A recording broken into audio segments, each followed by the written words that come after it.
Solar, solar लावणार आणि सबसिडीही मिळवून देणार। पुण्यातील महाविकास आघाडीच्या पराभूत उमेदवारांनी दिल्लीमध्ये शरद पवारांची घेतली भेट। पवारांच्या भेटीनंतर सुप्रीम कोर्टामध्ये याचिका दाखल करणार। पुण्यातील महाविकास आघाडीच्या पराभूत उमेदवारांची सुप्रीम कोर्टात धाव। सर्व पराभूत उमेदवार याचिका दाखल करणार। ईव्हीएम मशीनमध्ये छेडछाड झाल्याचा आरोप। फेर निवडणूक लावण्यासाठी उत्तम जानकर उद्या निवडणूक आयोगाची भेट घेणार। बॅलेट पेपरवर निवडणूक घेण्याची जानकरांची मागणी। आमदारकीचा राजीनामा देण्याची तयारी।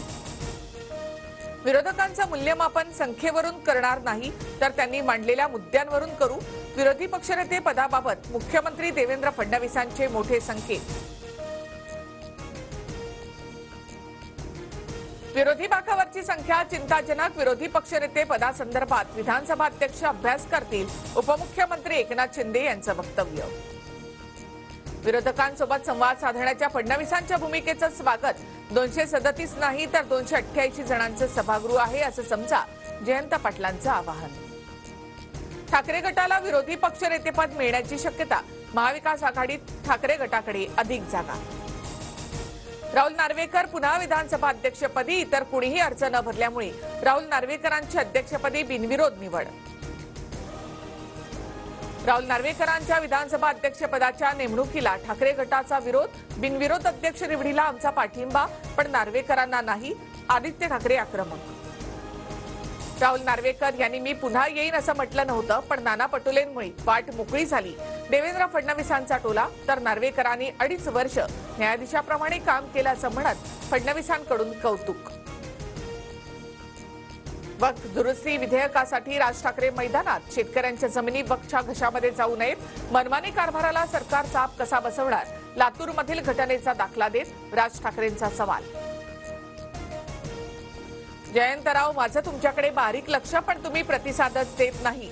विधानसभेत अजित पवारांकडून जयंत पाटलांना खुली ऑफर। योग्य वेळी योग्य निर्णय हे आपल्या पक्षाचं घोषवाक्य। आम्हाला प्रतिसाद कधी देणार? या अजितदादांच्या प्रश्नावर जयंत पाटलांचं सूचक उत्तर। जयंत पाटलांबाबत राज्याला गुड न्यूज मिळणार। जयंत पाटील योग्य वेळी योग्य निर्णय घेणार। अजितदादा गटाच्या अमोल मिटकरेंचं सूचक वक्तव्य। नाना पटोलेंच्या विजयी मतांच्या फरकावरून शिंदे अजितदादांकडून पटोलेंची खिल्ली। 208 मतांनी नाना पटोले वाचलेत। सभागृहात शिंदे आणि अजित पवार यांची टोलेबाजी। नागपुरात 16 ते 21 डिसेंबर पर्यंत हिवाळी अधिवेशन। विधानसभेच्या 3 दिवसीय विशेष अधिवेशनानंतर हिवाळी अधिवेशन।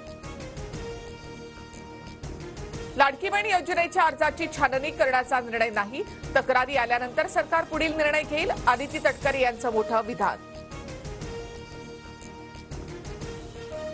1500 रुपयांमध्ये लाडक्या बहिणींची मतं विकत घेण्याचा प्रयत्न। तिजोरीवर बोजा पडल्यामुळे आता मुख्यमंत्री म्हणाले की योजनेचे निकष बदलावे लागतील। संजय राऊतांची टीका। एकनाथ शिंदे अजूनही गृह खात्यावर ठाम। कालच्या वर्षावरच्या बैठकीतही तोडगा नाही। आज रात्री पुन्हा महायुतीची बैठक होण्याची शक्यता। TV9 मराठीला सूत्रांची माहिती। बेळगाव केंद्रशासित करण्याचा प्रस्ताव केंद्र सरकारकडे लवकरात लवकर पाठवा। आदित्य ठाकरेंचं मुख्यमंत्री देवेंद्र फडणवीसांना पत्र लिहित मागणी। PL सोलार, सोलार लावणार आणि सबसिडीही मिळवून देणार।